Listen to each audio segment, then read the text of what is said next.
So, end of the day just now, and it's a lovely blue sky day, so I'm going to go out for a jog. And here's my tips before I go out for a jog. I'm going to take a little rucksack. It is cold just now, it's only about 6 or 7 degrees Celsius in Scotland, so a little bit chilly. But even though it's cold, still just going to run in shorts. Just your legs don't get cold after you've been jogging for about 5 minutes. So shorts are still what you wear, and just kind of a light jacket and just this t-shirt. So first of all, get changed. Now if you've seen any of my videos recently, you'll see that I'm a big fan of barefoot running. So I do have normal trainers. I do use these every so often. Went for a jog in these yesterday and I was like, holy crap, I feel fit. I've had about a week off from any runs just because too much beer at the weekend. Oh no, I strained my butt. I strained my butt at the weekend because I went bowling. The fantastic sport of bowling strained my ass. So I haven't done any running this week. I've just been stretching mostly.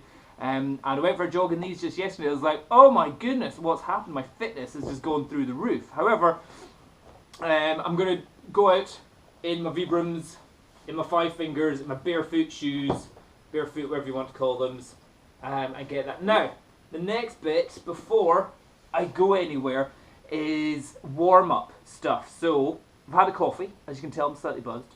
I've had my coffee, black, and I am, because it's so cold outside and I've been inside, if I go outside and go as fast as I can, I will develop exercise-induced asthma, which is not so good. So I have got another thing, as a little bit of a not so much more muscle, don't know what we call this. It's not stretching, it's not a warm-up, it's just something good for the muscles.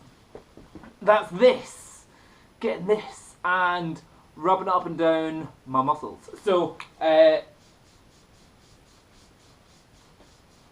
it's like foam rolling, but I'm literally just getting blood. Oh, actually it works on the side, especially if you've ever had any IT problems. IT band, your iliotibial band that goes from your hip all the way down to your leg. Giving it a good rub here, quite nice. Generally jogging, don't really use much of the top of your thighs, it's mostly the calf. So I'm gonna get some doing that before a run. That's good.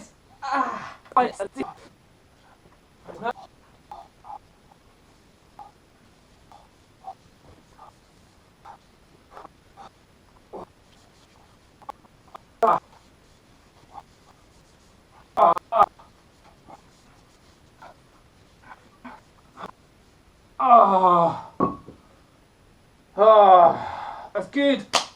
Legs nice and warmed up. Now, my other bit of warm up I'm going to do before I go out is a little bit of skipping. Great way to get the calves and the upper body all warmed up and the heart rate up as well.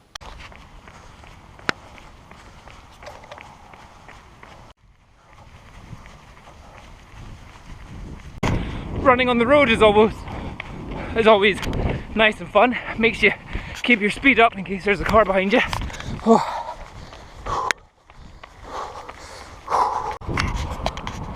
Generally, I would advise, if running barefoot style or with Vibram 5 fingers or any of these minimalist shoes, aim for paths rather than concrete roads.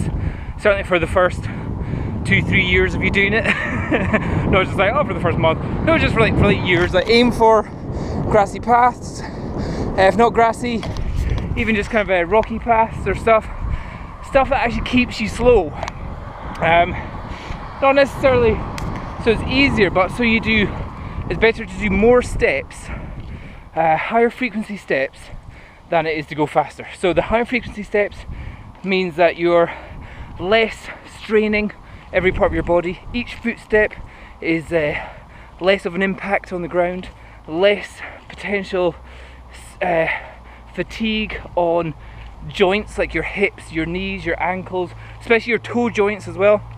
Running on concrete, definitely, because you can get going fast, you can start doing bigger strides, can definitely give you slightly achy feet afterwards. So like just now, this path, this is great, it's slightly muddy, It's got some little stones in it. I need to be awake, I need to be alert when running on it. And they say the best kind of pace for running, especially if you're wanting to build flies, especially if you want to build your fitness up and your endurance up, is to have a high frequency of steps. So they're saying between like 120 to 180 steps a minute. So it's like step, step, step, step, step, step, step, step, step, instead of like I'm sprinting, lunging like this. So these steps, 1, 2, 3, 4, 1, 2, 3, 4. That's too slow. And you're doing too big a step. What you want is this: 1, 2, 3, 4, 1, 2, 3, 4, 2, 3, 4, 1, 2, 1, 2, 3, 4, 1, 2, 3, 4. So smaller steps, smaller lunges, and means you can go for longer and keep your fitness up. Got a comment the other day saying, "Oh, Scotland sucks. Scotland's cold. Move to Thailand. Thailand's better." I was like, right, okay. My response to that would be, Scotland's cold. Scotland's great. You're not sweating buckets the second you walk out the door in Thailand. Thailand, you've got your rainy season. Scotland certainly has a rainy season 12 months of the year. However, when it's cold like this, you can go out for a jog, feel the cold air in your face. Makes you feel a bit more alive instead of just dripping with sweat and being miserable. Love it. Another thing to incorporate into your jogs whenever you're going a wee bit slower is really using your arms whenever you're jogging, even when it's slow. For me, I'm trying to keep my heart rate up and get my on my watch my pi points. So I'm at 145 beats a minute just now, and if I really throw my arms into each jog, keeps my heart rate elevated a lot higher. So at any point when, maybe if you're getting a stitch, or if you are a little bit out of breath, or in my case, when I'm going downhill. When I go downhill, I go slower because of back issues. So when I go downhill, I like overreact my shoulders. So I'm like, oh, whew. I'm still getting the same speed, but massively throwing my arms in each movement, and that gives your upper body a bit of a workout.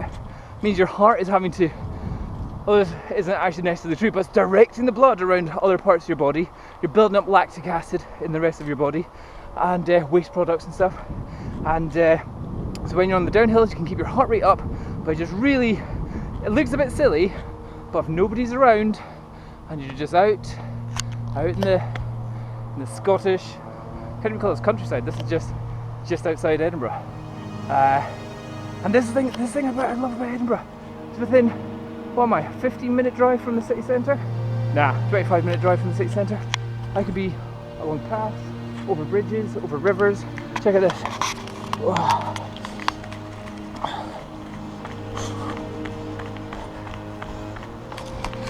Just running to go pick up my 3-year-old from nursery just now, and you might not be able to see that, but look at that view. We've got airplanes taking off, so we're outside the airport.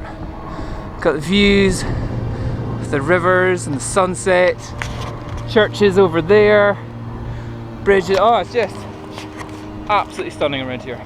Can't recommend it enough. Oh. Yeah, you don't even need to be out in the countryside to be hearing, okay, apart from the airplane sounds of rivers, trees, winds in the trees, sun in your face. This is why you do exercise. Not necessarily to get fit, not to look lean, but just to enjoy this. This is what it's all about.